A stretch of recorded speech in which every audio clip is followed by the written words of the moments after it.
우리가 어떤 한 사람을 이해한다는 것은 그의 환경과 처지를 알아야 됩니다. 그러니까 이순신 장군을 안다는 것은요, 임진왜란이나 정유재란을 모르고는 이순신 장군을 제대로 아는 것이 아닌 것처럼. 자, 그러면 에스겔은 누굴까요? 자, 에스겔이 활동하던 당시는 이미 달이 기우는 것처럼 유다가 멸망을 향해, 심판을 향해 치달아 내려가던 때입니다. 자, 이 시기에 대해서 에스겔서 1장 1절에 30째 해 넷째 달 초닷새 이렇게 얘기합니다. 성경에서는 시기가 굉장히 중요합니다. 이때가 언제냐? 여호야긴 왕이 바벨론이 두 번째로 침공을 해서 포로로 끌고 갔던 때예요. 그리고 성전조차도 노략질을 당해서 이제 제사장의 아들인 이 에스겔도 포로로 끌려갔습니다. 자, 그리고 5년쯤 되었을 때가 바로 여기에 나오는 30째 해라는 그런 해입니다. 자, 이 30째 해가 뭐냐 하면요, 성경을 조금 읽어보신 분들은 제사장은 30살이 되면 성전에서 봉사를 시작합니다. 그전에는 훈련을 받아야 돼요. 훈련을. 자, 그래서 우리 주님께서도 공생애를 언제 시작하셨죠? 30쯤에 시작하셨잖아요. 그것은 율법의 마침이 되기 위하여 우리 주님이 그렇게 제사장으로, 대제사장으로 공생애를 시작하셨다는 것을 보여주고 계신데, 어쨌든 에스겔이 포로로 끌려오지 않고 고국에 있었으면 제사장으로 이제 시작되는 일을 해야 되는데, 포로로 끌려와서 제사장은 하지 못하고 선지자로 부름받아서 그의 일생을 보냅니다. 자, 요게 이제 에스겔에 대한 설명입니다. 자, 그러나 여러분의 인생도 단 몇 줄의 문장으로 표현할 수 없죠. 그 안에 많은 사연이 있잖아요. 희노애락이 있잖아요. 그 에스겔도 마찬가지거든요. 말씀드린 것처럼 제가 이런 설명을 드렸습니다만, 사실은 인간적으로 보면 에스겔의 인생은 굉장히 아픕니다. 힘듭니다. 고통스럽습니다. 자, 우선은 말씀드린 것처럼 왕이 포로로 끌려오고 자기도 함께 끌려왔는데요, 남은 고국의 사람들이 반면교사를 삼아야 되잖아요. 반면교사. 그런데 그 사람들이 돌이키지 않습니다. 고국에 남았던 예레미야 선지자가 우리가 이런 일을 당하는 것은 생수의 근원이신 하나님을 버린 것 때문이다. 그러니 생수의 근원인 하나님께 돌아가자고 피를 토하는 심정을 가지고 외쳤지만 그런 일들이 일어나지 않았어요. 그러니 에스겔의 마음이 힘들겠죠. 그리고 더 나가서 제가 그냥 이해를 할 때 에스겔이 말씀을, 하나님의 뜻을 전하는 것이요, 참 어려웠을 것이다 이렇게 생각합니다. 왜냐하면요, 그저 말로만 전하면 좋은데 하나님이 에스겔 자신을 표징으로 사용하세요. 사인으로 사용하세요.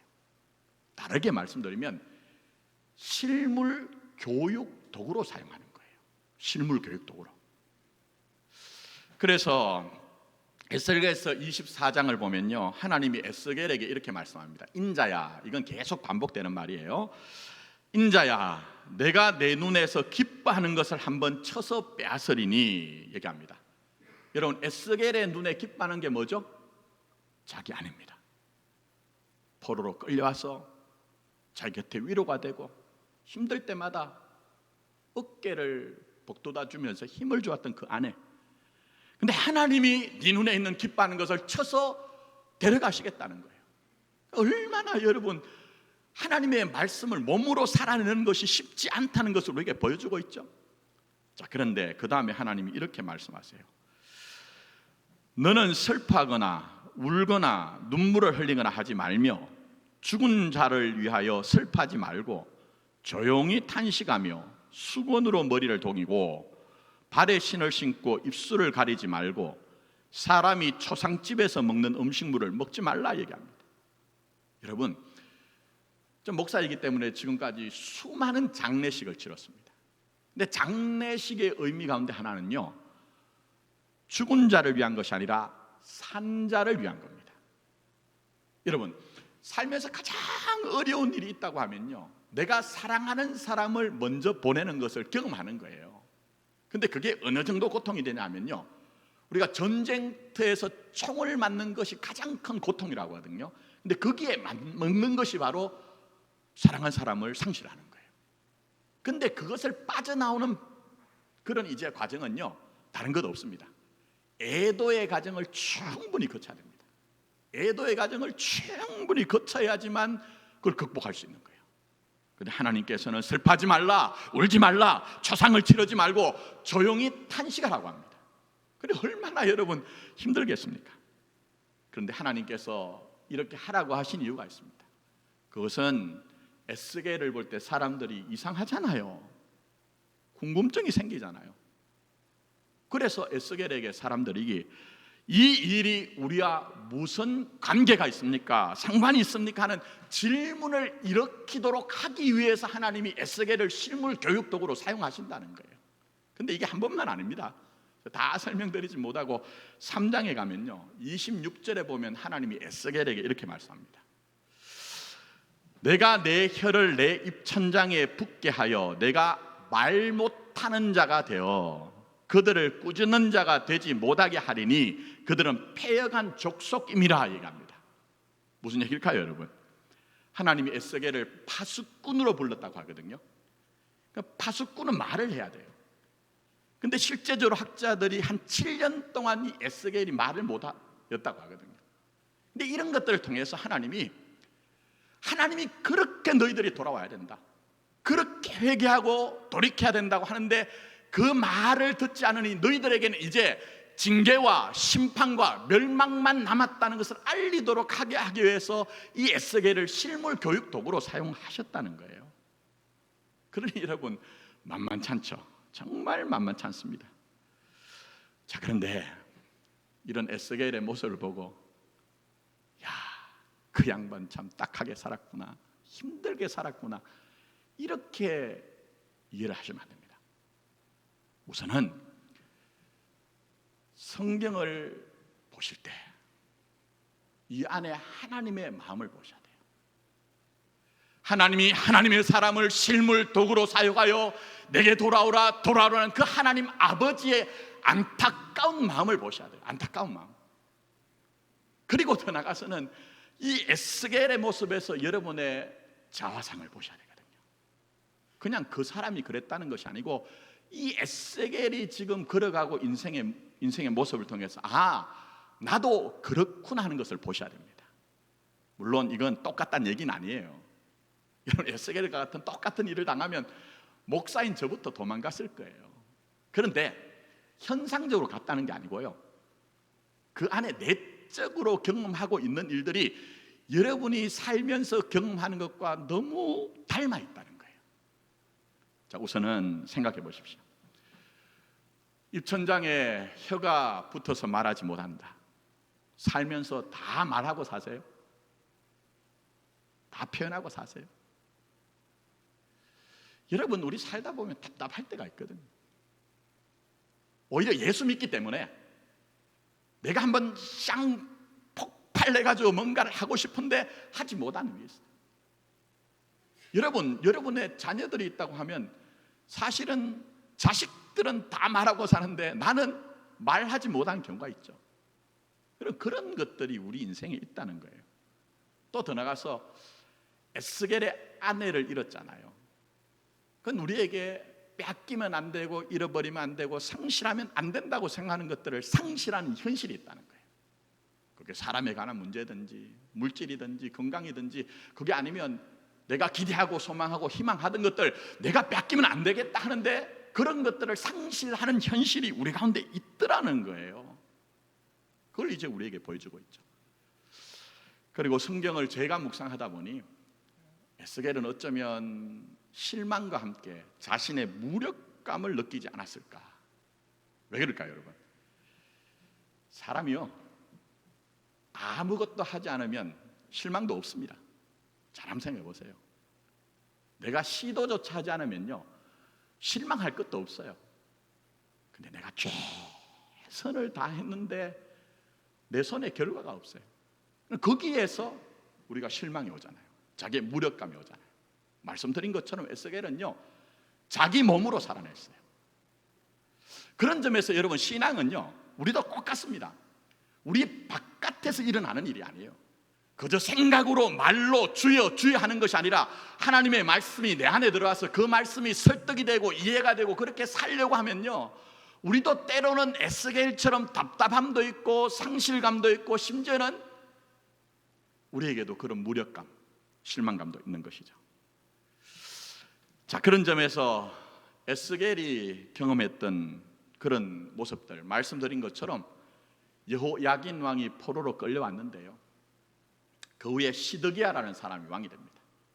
그럼 말씀드린 것처럼 왕이라고 하면 지도자라고 하면 정신 똑바로 차려야 되잖아요.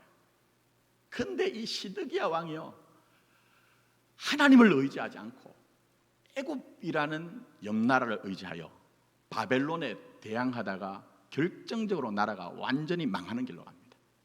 자, 그러면 왕이 정신을 못 차리면 요즘 말로 하면 정치인들이 정신을 못 차리면 종교인들이 좀 정신 차려야 되잖아요.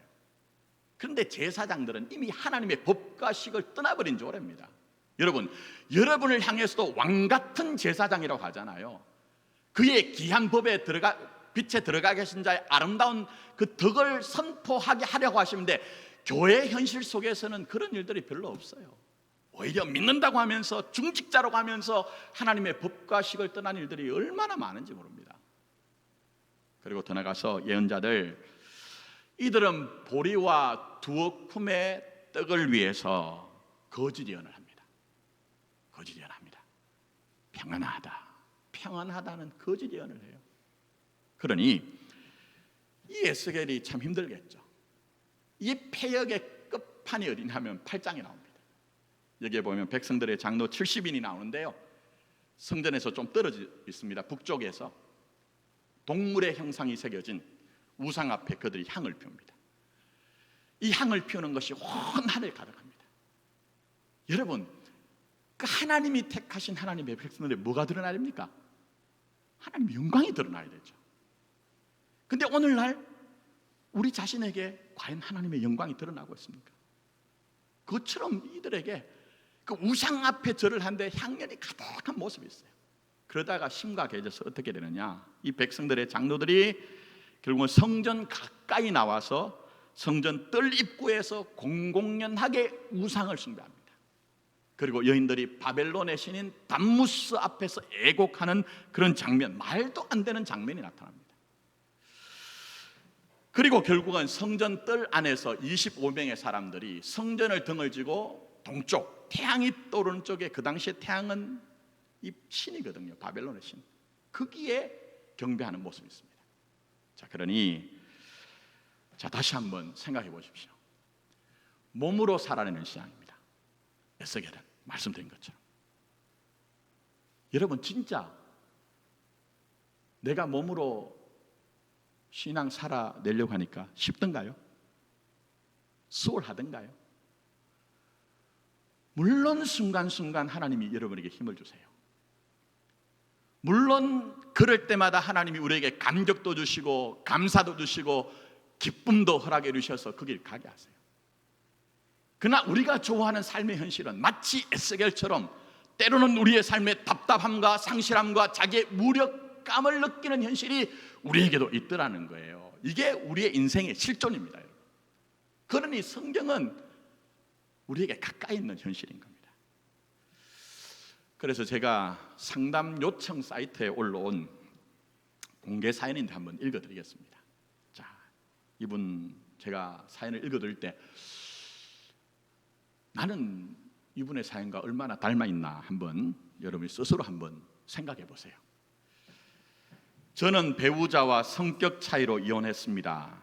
가까스로 양육권을 얻었지만 아이들이 저를 멀리합니다. 밤 늦게까지 나쁜 친구들과 어울려 다닙니다. 거기에다 제가 운영하는 작은 가게는 몇 개월째 적자입니다.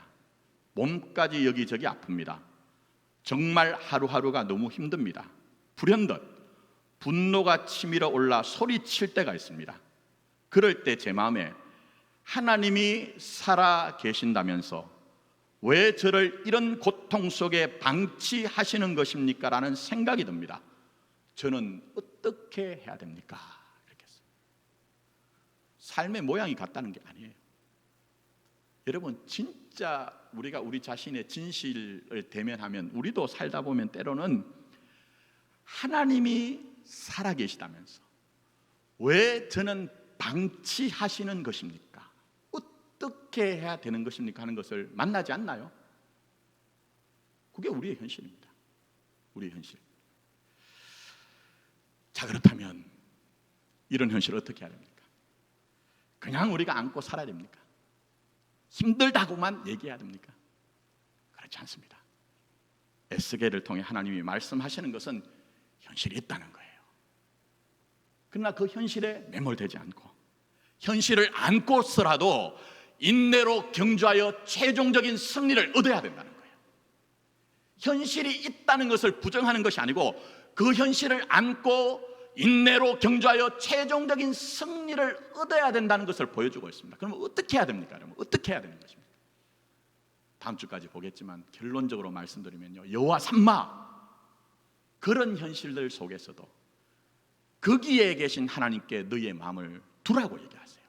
그게 여호와 삼마입니다. 그곳에 계신, 여전히 그곳에 계신 하나님께 너희의 마음을 둠으로 말미암아 너희 인생길이 그렇할지라도 인내로 경주하여 최종적으로 승리하라고 우리에게 당부하시는 것이 여호와 삼마입니다. 그게 누굽니까? 오늘 에스겔의 모습이잖아요. 에스겔의 모습. 그래서 오늘 이 48장은요 에스겔서의 전체 마지막 결론입니다. 1장부터 봐야 됩니다. 근데 그렇게 하지 못하니 33장부터 회복이 시작이 됩니다. 그리고 그 회복의 결론이 48장인데 땅 분배가 나와요. 그리고 에스겔서 전체의 결론이 뭐냐 하면 30절부터 35절인데 동서남북으로 4방위가 있고 그 방위마다 3개 문이 있고 그 3개 문에 12지파의 3사람의 이름이 들어가 있는, 새겨져 있는 성읍이 있다고 얘기합니다. 근데 그 성읍의 이름을 뭐라고 하라고요? 이제부터는 여호와 삼마라라. 그럼 여호와 삼마가 뭔지를 알아야 되겠죠. 여호와 삼마가 뭡니까? 아시면서 답 안 하시면 제가 당황하죠. 여호와께서 거기에 계신다. 여호와께서 거기에 계신다는 거예요. 눈으로 목도 하는 현실은 비록 하나님의 법과 식을 떠난 그 이스라엘이 전부 다 무너져서 그들에게 아무 가능성도 보이지 않는 것처럼 보여지지만, 말하지 못하고 때로는 상실하고 때로는 우리의 삶이, 우리의 무력감을 그렇게 경험하는 현실이 있지만 여전히 그곳에 하나님이 너와 함께 하는데 네 마음을 내게 두라는 거예요. 그걸 신약적으로 얘기하면요, 임마누엘의 하나님을 믿는 것이고 세상 끝날까지 내가 너와 함께 한다는 그 신앙 가지고 사는 것이 신앙이야, 인생이야, 이걸 말씀하시는 것이 여호와 삼마라는 것입니다. 자, 그런 점에서 보시면 이 성이 어떤 성이냐? 예루살렘입니다. 예루살렘. 그런데 하나님이 이제는 그렇게 부르지 말고 여호와 삼마라고 합니다. 그러면 더 이상 예루살렘이라고 부르지 않나요? 그런 의미는 아닙니다. 진짜 예루살렘이 뭔가를 보여주시는 거예요. 여러분의 신앙의 의미가 뭔지를 얘기하는 거예요. 그래서 제가 이 에스겔은 요한계시록 강해 에베소서 하기 전에 했거든요. 그때 설명드렸습니다.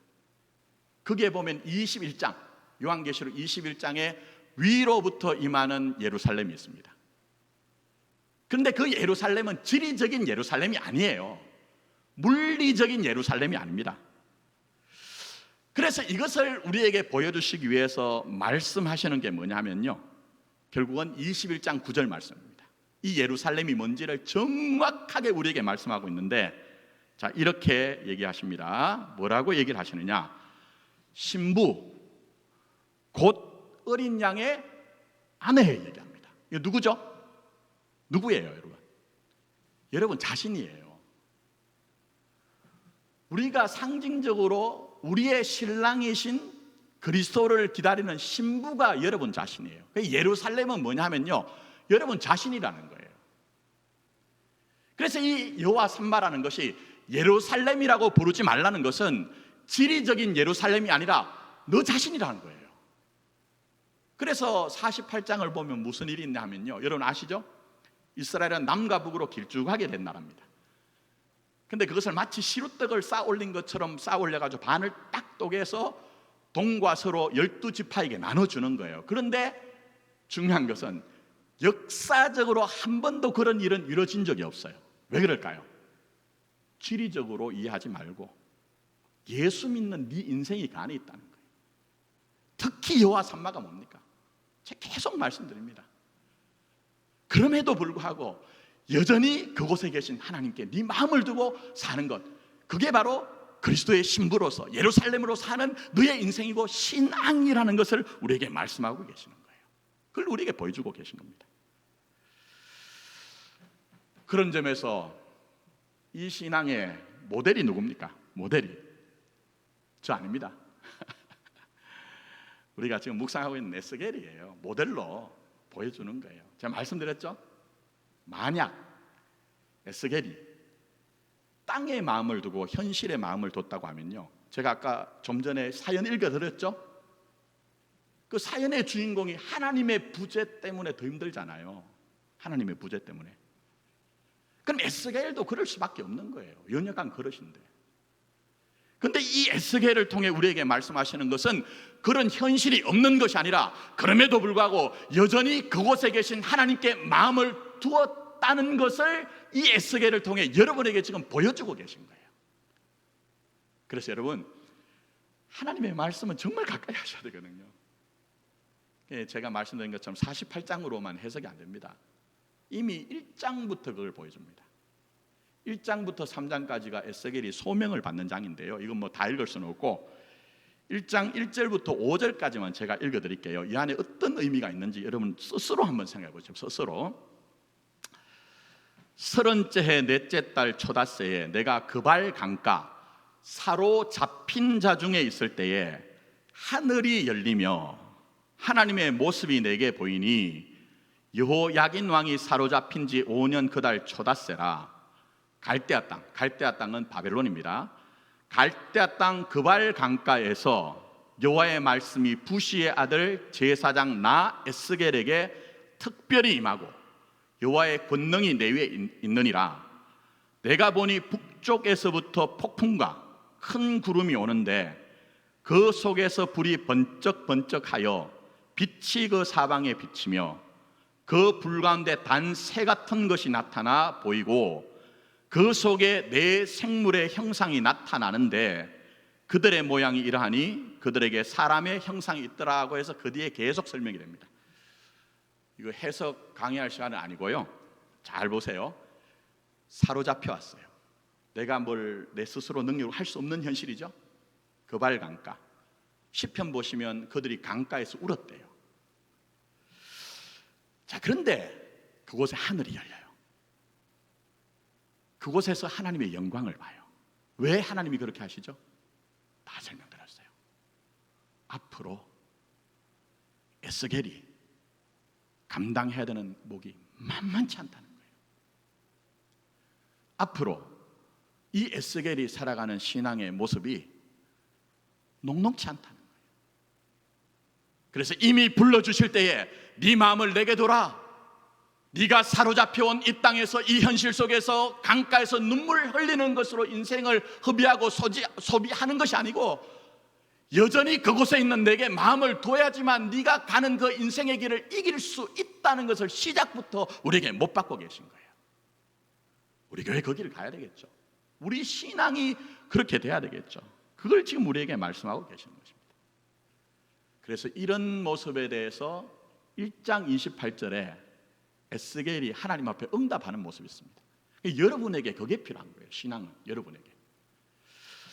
자, 뭐라고 1장 28절에 있느냐? 이는 여호와의 영광의 형상의 모양이라. 내가 보고 엎드려. 그 다음에 아주 중요한 얘기 하십니다. 말씀하시는 이의 음성을 들으니라.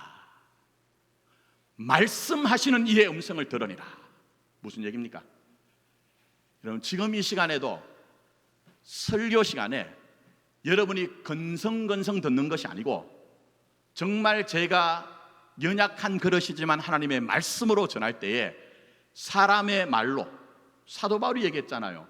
사람의 말로 받지 아니하고 하나님의 말씀으로 듣는 분들은요, 그런 분들은 제게 마음을 두신 분이에요.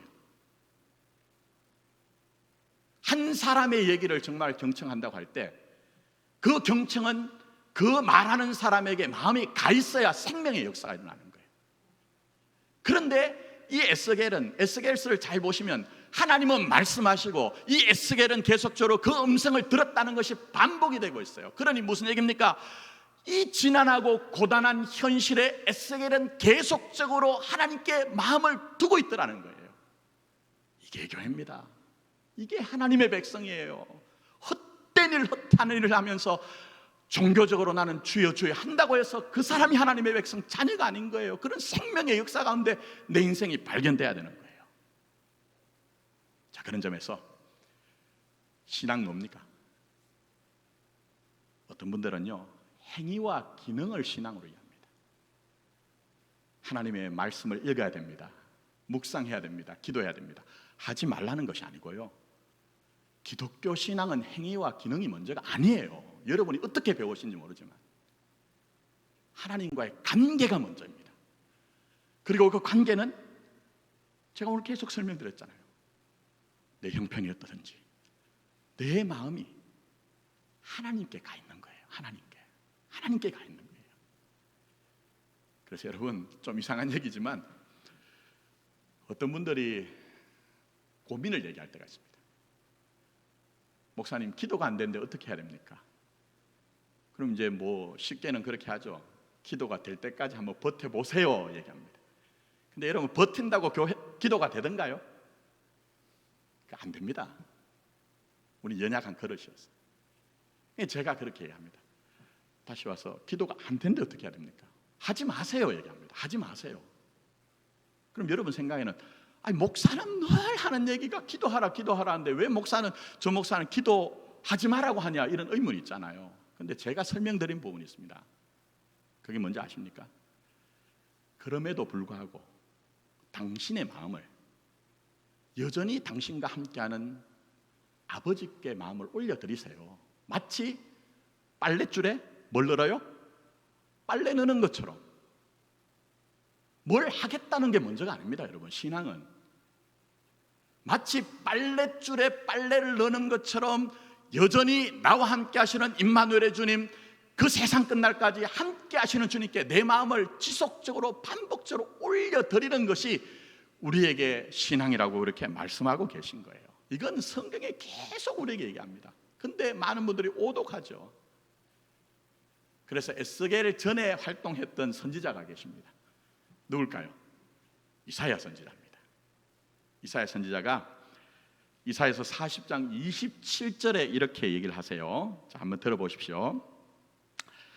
야곱아, 어찌하여 내가 말하며 이스라엘아, 내가 이르기를 내 길은 여호와께 숨겨졌으며 내 송사는 내 하나님에게서 벗어난다 하느냐, 이렇게 얘기합니다.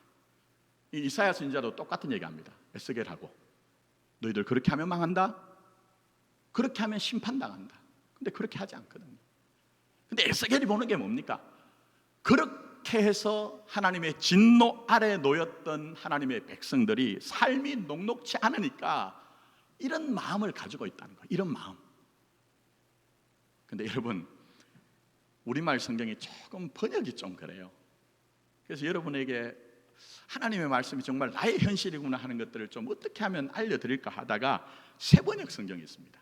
자, 제가 다시 읽어드릴 테니까 이 안에 나의 모습은 없는가 하고 한번 여러분 자신 한번 돌아보세요. 자, 이렇게 말씀하세요. 야곱아, 내가 어찌하여 불평하며 이스라엘아, 내가 어찌하여 불만을 토로하느냐? 어찌하여 주님께서는 나의 사정을 모르시고 하나님께서는 나의 정당한 권리를 지켜주시지 않느냐 하느냐 얘기합니다.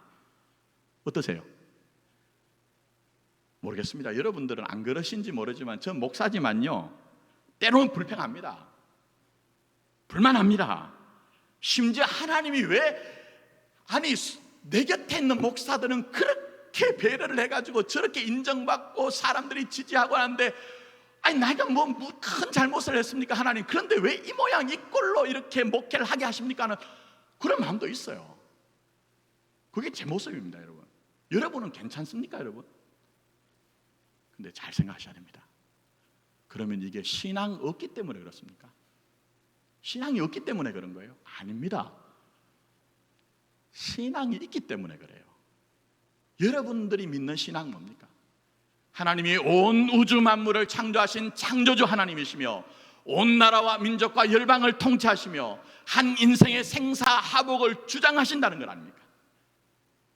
근데 이스라엘 백성들이 이 예루살렘 성이 잿더미가 되고 성전이 노략질 당하여 포로로 끌려갔을 때 이런 호소를 했던 것처럼 우리도 우리의 삶의 현실이 나를 배반할 때 이런 것들이 우리 속에 숨겨져 있기도 하고 불쑥불쑥 올라오더라는 거예요.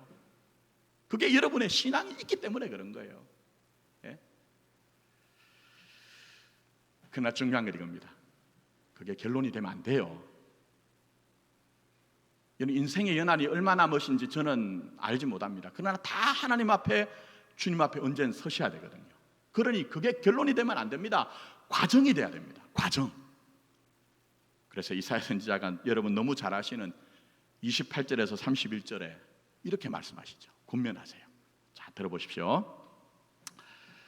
너는 알지 못하느냐, 듣지 못하느냐, 영원하신 하나님 여호와 땅 끝까지 창조하신 이는 피곤하지 않으시며 곤비하지 않으시며 명철이 한이 없으시며 피곤한 자에게 능력을 주시며 무능한 자에게는 힘을 다하시나니 소년이라도 피곤하며 곤비하며 장정이라도 넘어지며 쓰러지되, 그 다음에 뭐라고 합니까?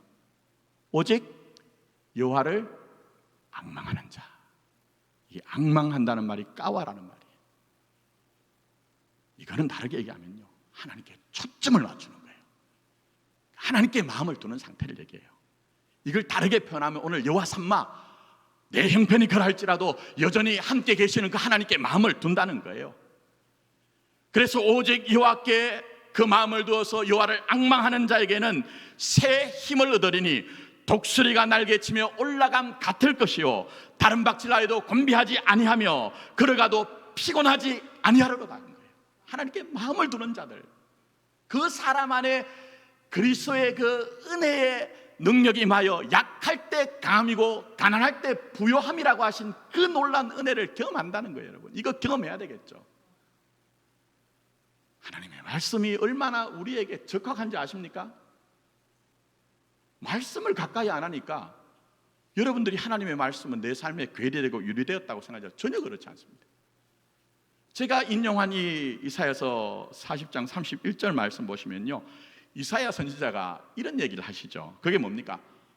날개치며 흐르고 그 다음에 다른 박질하고 마지막이 걸어간대요. 하나님의 말씀은 의문과 궁금함을 가지고 대해야 돼요. 근데 우리 감각하고 다르죠? 우리는 어떻습니까? 걸어가고 그 다음에 다른 박질하고 그 다음에 날아올라요.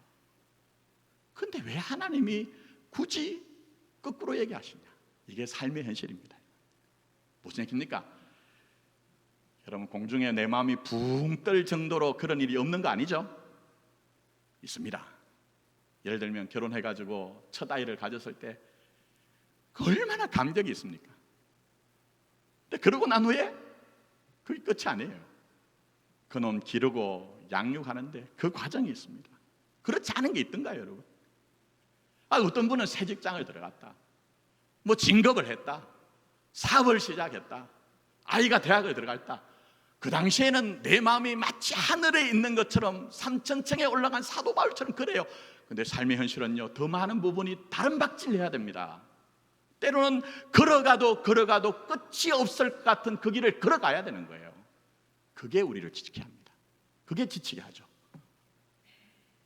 그러니 그 길 이기기 위해서 엘리야에게 네가 그 길을 이겨야 한다고 하신 것처럼 여러분이 그 길 이기기 위해서 다른 방법은 없습니다. 절대 없습니다. 세상의 사람들은 모르겠어요.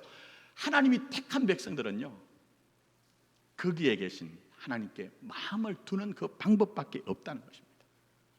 그럴 때 약할 때 강함과 가난할 때 부요함을 경험하는 놀라운 축복을 주시겠다는 거예요. 말씀했습니다.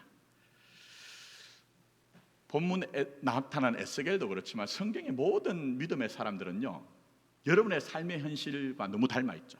성경은 현실적이되 너무 현실적입니다. 그러나 다시 주문하죠. 요청하죠. 그 현실만 마음에 담고 살지 말고 함께 하시는 하나님께 마음을 드려라, 그렇게 얘기합니다. 그게 바로 오늘 본문에 나오는 하나님이 거기 계신다는 여호와 삼마이고요. 제가 다음 주에 이제 강해를 하고 설교를 하겠지만 골로새서 3장 1절과 2절 말씀입니다. 자, 오늘 본문 골로새서 보세요. 그러므로 너희가 그리스도와 함께 다시 살리심을 받았으면 위의 것을 찾으라. 거기는 그리스도께서 하나님 우편에 앉아 계시느니라. 위의 것을 생각하고 땅의 것을 생각하지 말라 말씀하시는데, 우리 마음을 위에 두래요. 근데 그게 뭐죠? 십자가에 죽으셨을 뿐만 아니라 사망 권세를 이기시고 지금은 하나님의 영광의 보좌의 우편에 앉으셔서 여러분을 위해 간구하시는 주님께 마음을 두는 거예요. 주님께 마음을 두는 거예요. 이건 무슨 얘기입니까, 여러분? 어떤 분들은 성경을 이상하게 읽어가지고요, 왜 에스겔에게는 눈에 눈 보여주고 귀에는 음성을 들려주는데 우리는 안 그렇습니까? 하지만 여러분에겐 말씀이 완성됐어요. 한마디로 얘기해서 여러분들은 예수의 십자가와 부활하심 안에 있는 인생이에요. 그래서 여러분은 에스겔보다 훨씬 더 큰 복 가운데 살아가는 사람입니다. 그러면 우리가 뭘 해야 될까요? 히브리서 12장 2절에 믿음의 주요 또 온전케 하시는 이인 누구를요? 예수를 바라보자 했습니다. 그렇게 바라봄으로 내가 어디에 있든지 어떤 형편에 있든지 여전히 그곳에 계신 우리 하나님, 우리 주님께 마음을 올려드릴 때만 주의 뜻과 우리에게 주의 베푸실 능력으로 최종적으로 승리할 수가 있다는 것입니다. 이런 교회, 이런 믿음 가진 여러분이 되기를 예수님의 이름으로 축복합니다. 기도드리도록 하겠습니다. 아버지 하나님, 우리가 우리의 인생길을 어떻게 이길 수가 있겠습니까?